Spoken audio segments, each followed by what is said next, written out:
મિત્રો આજે આપણે વાત કરશું આ વિડીયોમાં જ્ઞાન સહાયકની જે ભરતી આવેલી છે તેના વિશે, જેમાં પ્રાથમિક, માધ્યમિક અને ઉચ્ચતર માધ્યમિકમાં જે ભરતી આવેલી છે એના વિશે આપણે આ વિડીયોમાં વાત કરશું।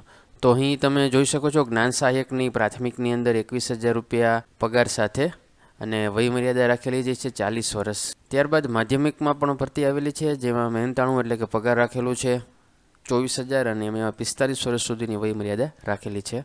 અને ઉચ્ચતર માધ્યમિકની અંદર 26,000 પગાર છે અને 45 વર્ષ સુધી તેની વયમર્યાદા રાખેલી છે। ઉમેદવારે છે એ આ સાઇટની લિંક છે એ લિંક ઉપર જઈને ઓનલાઈન એપ્લિકેશન કરવાની છે અને ઉમેદવારને જ્યારે પ્રમાણપત્રોની ખરાઈ કરવા માટે રૂબરૂ બોલવામાં આવે ત્યારે ઓનલાઈનની અરજીની પ્રિન્ટ લઈ અને તેની ઝેરોક્સ સાથે પાસપોર્ટ સાઇઝનો ફોટોગ્રાફ અને સાઇન કરી અને તે સાથે ડાયરેક્ટ ઓનલાઈન મેરિટ જ્યારે બને ત્યારે જવાનું રહેશે।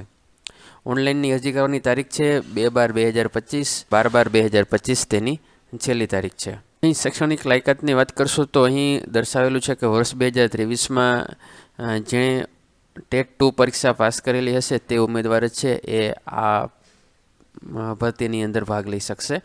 તે પૈકી જે ઉમેદવાર જે વિષય અને માધ્યમની પરીક્ષા પાસ કરેલ હોય તે વિષય અને માધ્યમ માટે ઉમેદવાર નોંધાવી શકશે, તેમજ તે જ વિષયના તેઓને શૈક્ષણિક અને વ્યાવસાયિક લાયકાત મેળવી હોવી જોઈએ। એટલે કે 2023માં તમે ટેટ 2 પાસ કરેલી હોય તો તમે આ ફોર્મ ભરી શકશો।